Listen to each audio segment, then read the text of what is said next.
Hello students, स्वागत है आपका हमारे यूट्यूब चैनल पर। स्टूडेंट्स, हमने इकोनॉमिक्स में money, banking, finance and insurance की शुरुआत करी थी। जैसा कि मैंने आपको बताया कि मनी में हमारे ये 6 टॉपिक है जो सिलेबस में है, जो है evolution in money, functions of money, demand of money, supply of money, measures of money supply और factor affecting money supply. Students, हमने इवोल्यूशन इन मनी की शुरुआत करी थी, तो आइए देखते हैं कि हमने अब तक इवोल्यूशन इन मनी में क्या क्या पढ़ा है। तो इवोल्यूशन इन मनी की शुरुआत हमने बार्टर सिस्टम से की थी। बार्टर सिस्टम में हमने देखा डेफिनेशन, एडवांटेज और डिसएडवांटेज। उसके बाद में हमने कमोडिटी मनी के बारे में पढ़ा था। कमोडिटी मनी में हमने एडवांटेज, डेफिनेशन और डिसएडवांटेज के बारे में पढ़ा था। स्टूडेंट्स, यहाँ मैंने आप सबको बताया कि यहाँ पर अब डेफिनेशन के साथ साथ कुछ इंपॉर्टेंट कीवर्ड होंगे जिसका ध्यान रखना होगा। तो मेटेलिक मनी की शुरुआत में हमने कुछ कीवर्ड पढ़े थे जो थे intrinsic value, face value, token coin और फुल बॉडीड कॉइन। उसके बाद में हमने पेपर मनी की शुरुआत करी थी। पेपर मनी में हमने कुछ कीवर्ड देखे थे जो थे fiat money, legal tender. Legal tender दो प्रकार के होते हैं, एक लिमिटेड और एक अनलिमिटेड लीगल टेंडर। उसके बाद हमने पढ़ा नॉन लीगल टेंडर। स्टूडेंट, यहाँ हमने कुछ एक्ट पढ़े थे जो थे आरबीआई एक्ट 1934 और कॉइनेज एक्ट 2011। उसके बाद में कुछ कीवर्ड और थे, डीबेसमेंट, डीमोनेटाइज, कॉमोरेटिव कॉइन और रीडिनोमिनेशन। उसके बाद पेपर मनी से रिलेटेड दो ऐप थे जो थे रोशनी ऐप और money app. Students, lecture number 4 में हमने बैंक मनी की शुरुआत करी थी। तो बैंक मनी में लेक्चर नंबर 4 में हमने देखा था कि cheque, ATM card, cheque transaction system, positive pay mechanism, demand draft, overdraft, IFSC code, CBSE यानी कोर बैंकिंग सॉल्यूशन। इसमें हमने 2 साइट के बारे में पढ़ा था, वो थी कुबेर और एनजीटीए। लेक्चर नंबर 5 में हमने बैंक मनी में RTGS, IMPS, NEFT, interoperability problem, QR code, NPCI and उसके द्वारा बनाए गए platform, card tokenisation, national common mobility card, MDR और कैशलेस इकोनॉमी के बारे में पढ़ा था। स्टूडेंट्स, इवोल्यूशन इन मनी में आज हम पढ़ने वाले हैं क्रिप्टो करेंसी। तो आइए देखते हैं कि हम क्रिप्टो करेंसी में सबसे पहले क्या क्या पढ़ेंगे और किस प्रकार क्रिप्टो करेंसी का विकास हुआ। तो क्रिप्टो करेंसी की शुरुआत में हम सबसे पहले पढ़ेंगे कि how to obtain crypto currency, यानी कि क्रिप्टो करेंसी को प्राप्त कैसे किया जा सकता है। उसके बाद क्रिप्टो करेंसी में हॉट वॉलेट और कोल्ड वॉलेट क्या होता है। उसके बाद में ब्लॉकचेन टेक्नोलॉजी क्या होती है।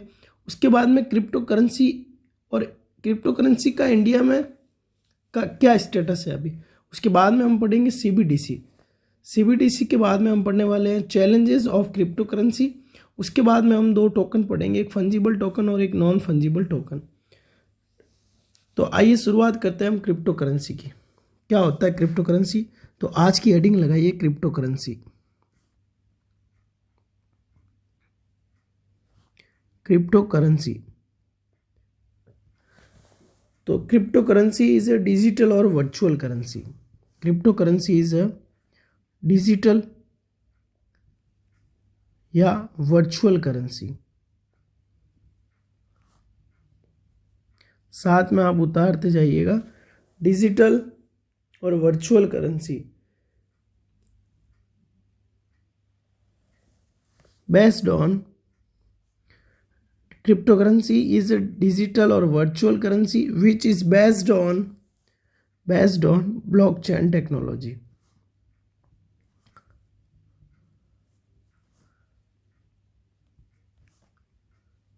स्टूडेंट्स, क्रिप्टो करेंसी एक डिजिटल मुद्रा है जिसे ब्लॉकचेन तकनीकी का उपयोग करके बनाया गया है।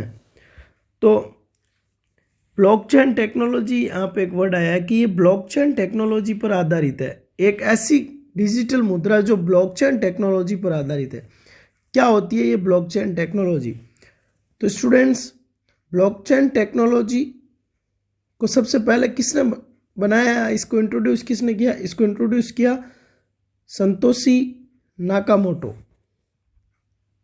सतोशी नाकामोटो, इन्होंने सबसे पहले ब्लॉकचेन टेक्नोलॉजी को इंट्रोड्यूस किया था। ब्लॉकचेन टेक्नोलॉजी एक डाटाबेस है जो रिकॉर्ड की निरंतर बढ़ती सूची को विकेंद्रीकृत रूप से संग्रहित करता है।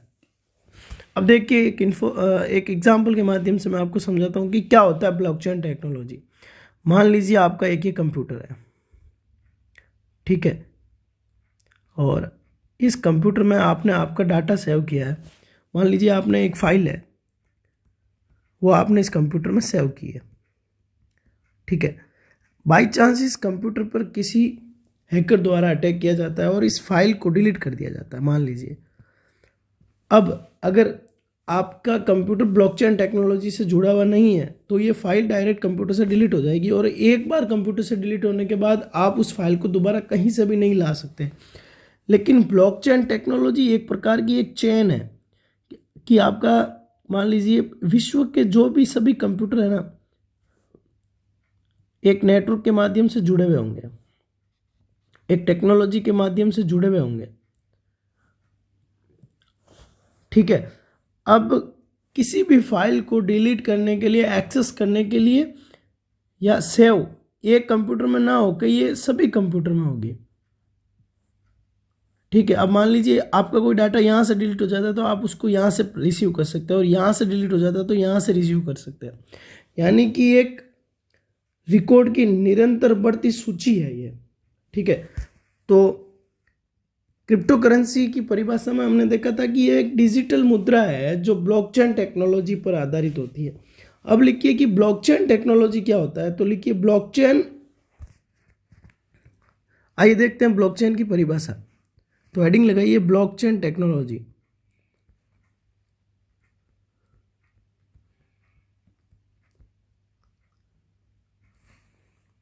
तो पहले इंग्लिश में लिख लीजिए, a secured decentralized database, a secured decentralized यानी कि विकेंद्रीकृत, decentralized database that maintain a continuously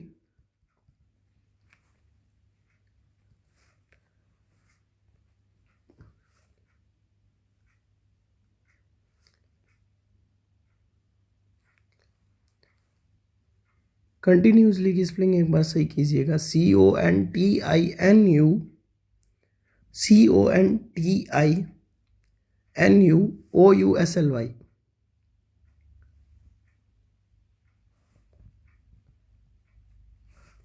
which maintain a continuously growing list of record, growing list of record. तो हिंदी मीडियम के लिए लिखिएगा, ब्लॉकचेन एक डाटाबेस है जो रिकॉर्ड की निरंतर बढ़ती सूची को विकेंद्रीकृत रूप से बनाए रखता है। ब्लॉकचेन का विकास या ब्लॉकचेन का निर्माण सतोशी नाकामोटो द्वारा किया गया था, ठीक है। अब ब्लॉकचेन को मापने के लिए एक बिटकॉइन, एक देखो सतोशी जो नाकामोटो थे उन्होंने एक बिटकॉइन बनाया था। उस बिटकॉइन के अंदर उन्होंने ब्लॉकचेन टेक्नोलॉजी का प्रयोग किया था। तो इस बिटकॉइन के माध्यम से उन्होंने ब्लॉकचेन टेक्नोलॉजी का भी विकास कर दिया। तो एक बिटकॉइन है उसको मापा जाता है 10⁸ सतोशी में, ठीक है। अब उन्होंने क्या किया कि एक क्रिप्टो करेंसी बनाई, कौन सी आप समझ रहे हैं। यहाँ पे उन्होंने एक क्रिप्टो करेंसी बनाई थी, सतोशी नाकामोटो ने। उस क्रिप्टो करेंसी का नाम था बिटकॉइन, और उन्होंने कौन सी टेक्नोलॉजी यूज करी थी इसमें, ब्लॉकचेन टेक्नोलॉजी। आप इस टेक्नोलॉजी से रिलेटेड क्वेश्चन एग्जाम में 2020 या 21 के प्री एग्जाम में देख सकते हैं। आप इसको हल्के में मत लेना, इसकी परिभाषा को, उसमें सीधा परिभाषा ही पूछा था कि ब्लॉकचेन टेक्नोलॉजी क्या है। तो उसमें एक ऑप्शन था it is a decentralised virtual currency, next था it is generated through complex computer software system, और थर्ड ऑप्शन था इसमें था Reserve Bank of India recognise it is a legal tender in India, के इंडिया में legal tender है। तो ये बिटकॉइन है जो इंडिया में लीगल टेंडर है या नहीं है, हम इसके बारे में पढ़ेंगे। लेकिन अभी तक हमने ये पढ़ा कि blockchain technology secure decentralize database है। तो यहाँ पे ऑप्शन ए तो सही था। अब ऑप्शन 3 सही है या नहीं है वो हम अभी आगे देखते हैं। तो अब देखते हैं, हमने ब्लॉकचेन टेक्नोलॉजी में जो बिटकॉइन है, संतोषी ने बिटकॉइन बनाया। अब जो बिटकॉइन है वो 2 रूप के थे। कौन से? एक जो बिटकॉइन है उसके जो वॉलेट है उसे ऑनलाइन जोड़ना पड़ता था, और एक को ऑनलाइन जोड़ने की आवश्यकता नहीं थी, यानी कि आप उस बिटकॉइन को ऑफलाइन भी सेव कर सकते थे। समझ रहे हैं आप? यानी कि जो बिटकॉइन का वॉलेट इंटरनेट से कनेक्ट था, ऑनलाइन कनेक्ट था, इंटरनेट से कनेक्ट था, उसको बोलते हैं हॉट वॉलेट। और जो ऑनलाइन कनेक्ट नहीं था, इंटरनेट से कनेक्ट नहीं था, वैसे वॉलेट को हमने नाम दिया कोल्ड वॉलेट। तो crypto currency is a digital और वर्चुअल करेंसी। यह एक डिजिटल मुद्रा है जिसे ब्लॉकचेन तकनीकी का उपयोग करके बनाया गया था। ब्लॉकचेन तकनीकी का प्रयोग करके सतोशी नाकामोटो ने क्रिप्टो करेंसी के रूप में बिटकॉइन को बनाया था, और बिटकॉइन को मापने के लिए 1 BTC = 10⁸ सतोशी होता है। और बिटकॉइन है जो एक क्रिप्टो करेंसी है। अब जिस बिटकॉइन को ऑनलाइन इंटरनेट के माध्यम से जोड़ना पड़ता है उस वॉलेट को हॉट वॉलेट कहते हैं, और जिसको नहीं जोड़ना पड़ता है उसे कोल्ड वॉलेट कहते हैं। अब हम प्राप्त कैसे कर सकते हैं बिटकॉइन? तो अपनी नेक्स्ट हेडिंग रहेगी how to obtain crypto currency. हम क्रिप्टो करेंसी को कैसे प्राप्त कर सकते हैं? तो इसके 3 तरीके हैं इसको प्राप्त करने के लिए। सबसे पहले लिखिए माइनिंग के माध्यम से। माइनिंग तो हिंदी में लिखिए यहाँ पे शक्तिशाली कंप्यूटर द्वारा डिजिटल खनन। शक्तिशाली क्या होता है ये सब अभी हम समझेंगे। शक्तिशाली कंप्यूटर द्वारा डिजिटल खनन। सेकंड लिखिए सेलिंग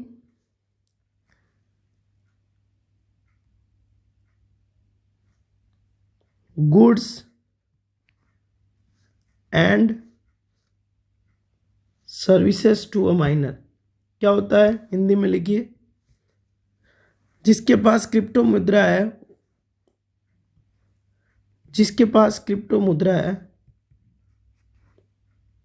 उससे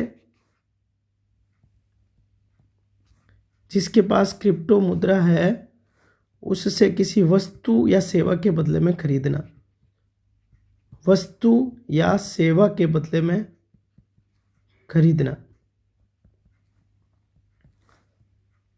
स्टूडेंट्स थोड़ा गला बैठा हुआ है, थोड़ी तबीयत खराब है, तो आवाज़ थोड़ी सही नहीं आ रही होगी, तो आप थोड़ा एडजस्ट कीजिए, क्योंकि पिछले 2-3 दिन में तबीयत ज़्यादा ख़राब थी तो मैं लेक्चर नहीं ले पाया था। तो आज जब थोड़ा सही फील हो रहा है तो मैंने क्लास लेने का सोचा है, तो आप थोड़ा चलाइएगा।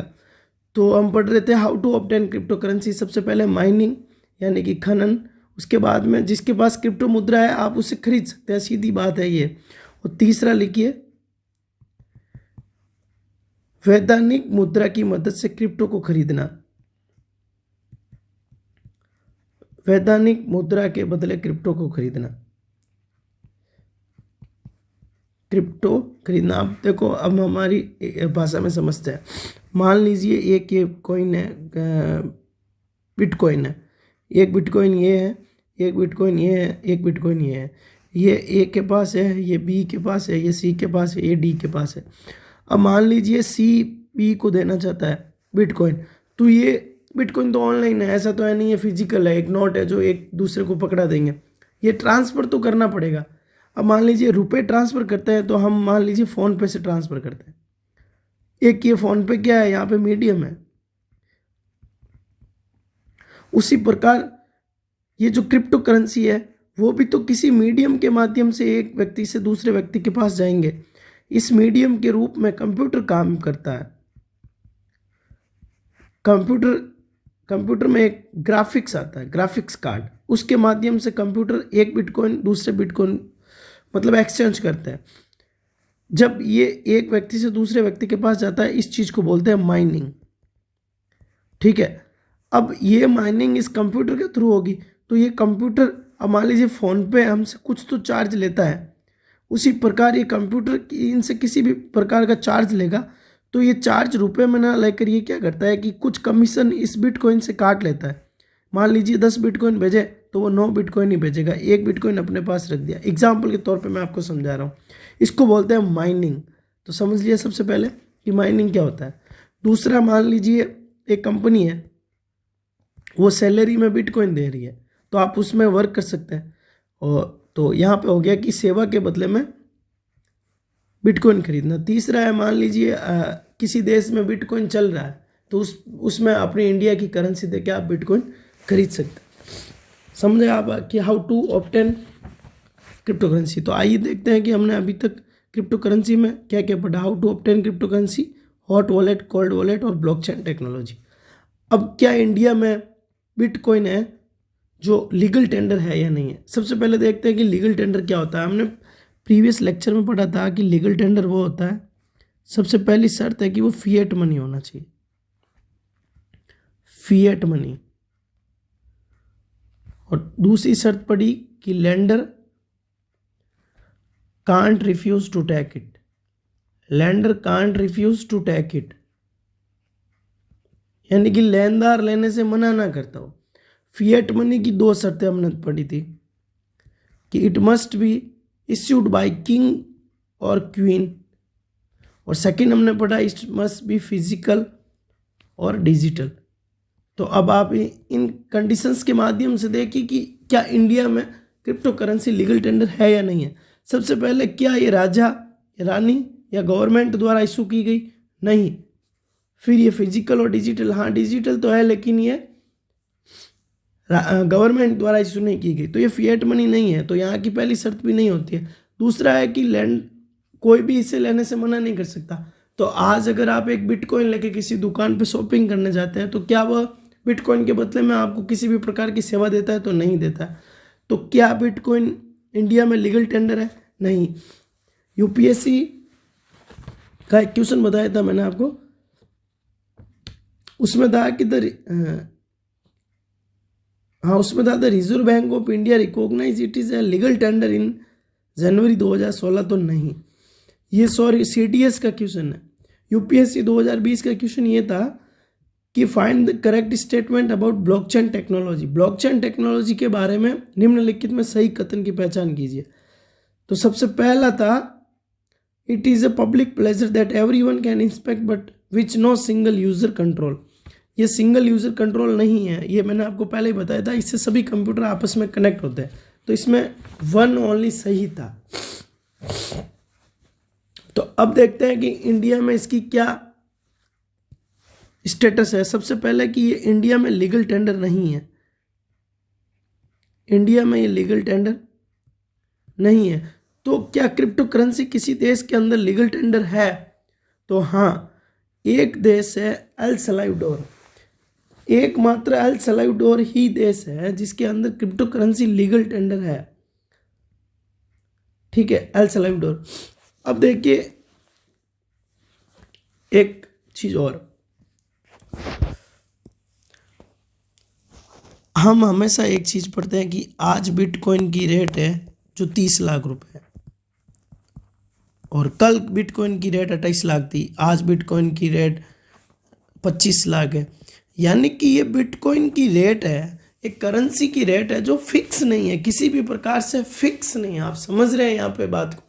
यानी कि ये एक दिन ऊंचा ऊपर जाता है पारा इसका, एक दिन नीचे, एक दिन ऊपर एक दिन नीचे, ये इस प्रकार चलता रहता है, ये कंटिन्यू नहीं चलता है। जैसे कि 500 रुपये का नोट है, ये चाहे आज देखो या 100 साल बाद देखो 500 का ही रहेगा।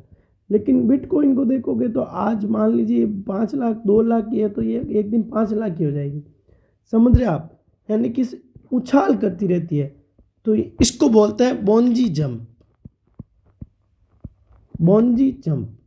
तो अगर आपसे पूछा जाए कि बिटकॉइन के चैलेंजेस क्या है इंडिया में, तो सबसे पहली बात है कि ये एक पोंजी जंप है, ये फिक्स नहीं है, समझ रहे आप, फिक्स नहीं है, ठीक है। तो इस सब दिक्कत के चलते चाइना ने क्या करा,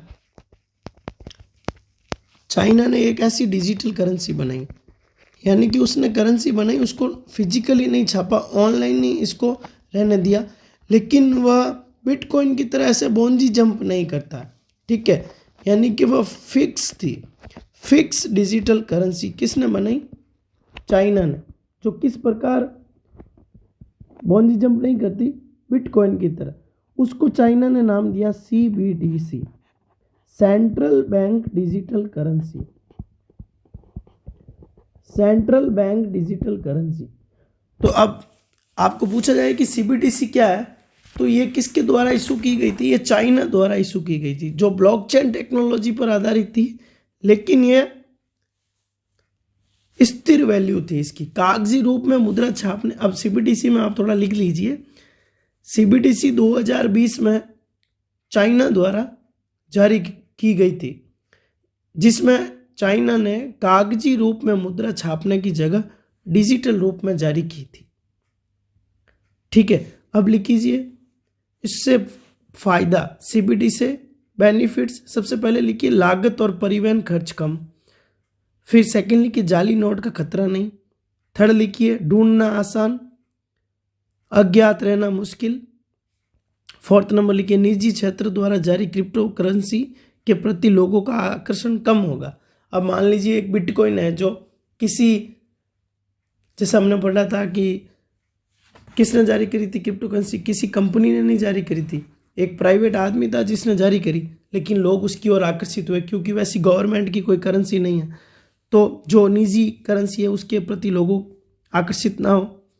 पांचों लिखिए त्वरित और एक रूप तरीके से पैसा हर जगह हर व्यक्ति को भेज सकते थे, ठीक है। इस प्रकार हमने पढ़ा CBDC, ठीक है। तो क्रिप्टो करेंसी में हमने CBDC के बारे में भी पढ़ लिया, और इसमें लीगल टेंडर इंडिया में नहीं है। चैलेंजेस अब पढ़ते हैं कि क्रिप्टो करेंसी के चैलेंजेस क्या क्या है, क्यों क्रिप्टो करेंसी है जो आज इंडिया में लीगल टेंडर नहीं है, ठीक है।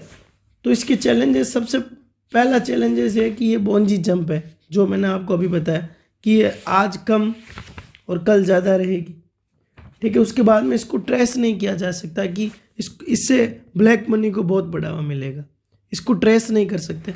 तो चैलेंजेस लिखिए आप, चैलेंजेस ऑफ क्रिप्टो करेंसी। सबसे पहले बोंजी जंप, यानी कि उछाल की समस्या। नेक्स्ट लिखिए ढूंढना आसान नहीं, ढूंढना आसान नहीं जिसे कह सकते हैं नॉन ट्रेसेबल। उसके बाद में थर्ड लिखिए ब्लैक मनी को बढ़ावा। फोर्थ लिखिए, अब देखिए कि डिजिटल इलिटरेसी, यानी कि आज भारत में लोगों के पास इतने लोग पढ़े हुए नहीं हैं, डिजिटल नहीं है कि वो पूरी कैशलेस इकोनॉमी अपना सके। तो डिजिटल इलिटरेसी यानी कि कह सकते हैं आप साक्षरता की कमी। फिर इक्विपमेंट की कमी, यानी कि आज सबके पास मोबाइल भी नहीं है, सबसे पहले इक्विपमेंट अवेलेबल कराओ। उसके बाद लिखिए नो इंटरनेट, हर जगह आज इंटरनेट की सुविधा नहीं है। नो नेटवर्क, यानी कि इन सभी समस्याओं के चलते इंडिया में ये लीगल टेंडर अभी नहीं है। फ्यूचर में होगी नहीं होगी वो फ्यूचर में देखा जाएगा। अब आपको अभी तक आपको ये पढ़ना है कि वो लीगल टेंडर है या नहीं है, तो नहीं है। अब देखिए एक चीज़ और,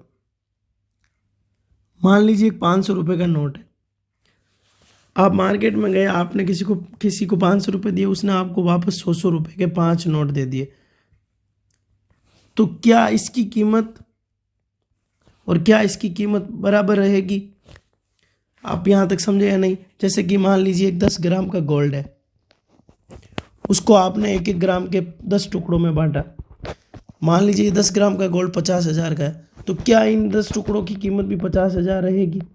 जब सेम रहती है तो इस प्रकार के कॉइन को बोलते हैं फंजिबल टोकन।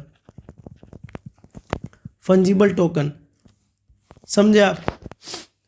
मान लीजिए एक हीरा है, डायमंड, आपने उसको 20 भागों में तोड़ दिया।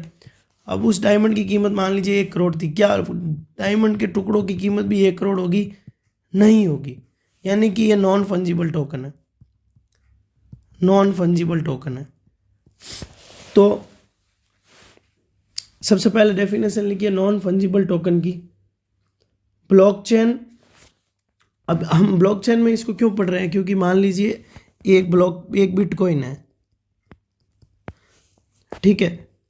अब मान लीजिए आप इसको 0.25 के 4 टुकड़ों में बांट सकते हैं या नहीं है, इसको इसमें बांट सकते हैं या नहीं। अगर आप बिटकॉइन को बांट सकते हैं ऐसे टुकड़ों में तो उसको बोलते हैं फंजिबल टोकन। और अगर नहीं बांट सकते, यानी कि आपको एक बिटकॉइन के बदले वापस एक बिटकॉइन ही नहीं, ऐसे ही आपको ट्रेड करना पड़ेगा बिना टुकड़ों में तोड़े, उसको बोलते हैं नॉन फंजिबल टोकन। हल्के में मत लीजिए, नॉन फंजिबल टोकन का क्वेश्चन 2022 के पीटी में आया था, ठीक है। तो लिखिए आप ब्लॉकचेन प्रौद्योगिकी द्वारा संग्रहित की गई एक फोटो, एक संगीत या एक कॉइन इत्यादि किस्म, ये एक डिजिटल फाइल है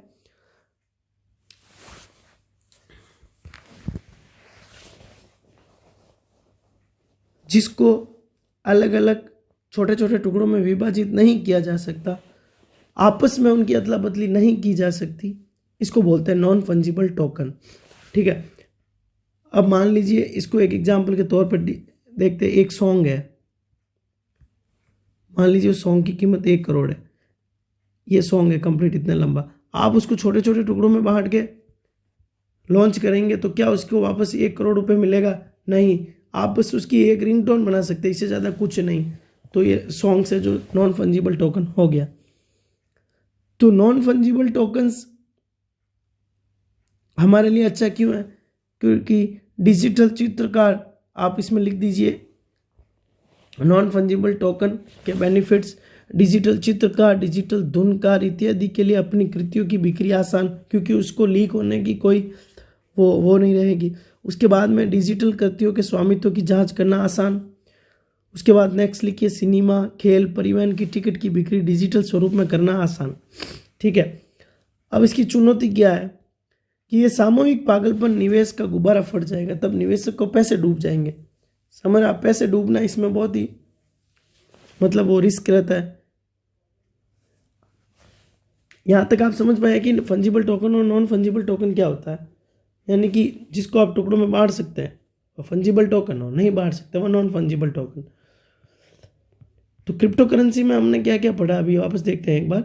how to obtain crypto currency, hot wallet, cold wallet, blockchain technology, crypto in India, CBDC challenges, fungible token और नॉन फंजिबल टोकन। अब यहाँ पर हमारा जो money banking, finance and insurance के मनी के अंदर इवोल्यूशन इन मनी है वो यहाँ पे ख़त्म होता है। तो अब आप कोई भी एक ऑथेंटिक बुक उठाइए, उसके अंदर आप इवोल्यूशन इन मनी, मुद्रा की उत्क्रांति का एक फॉर्मेट पूरा पढ़िए। उसके बाद में पिछले 4-5 साल 10 साल में कौन से क्वेश्चन किस किस टॉपिक से आए हुए वो देखिए, आपसे आराम से क्वेश्चन बनेगा। अब कल हम शुरुआत करेंगे हमारे अगले टॉपिक की, फंक्शंस ऑफ मनी की। और ठीक, मिलते हैं हम हमारे अगले लेक्चर में। धन्यवाद।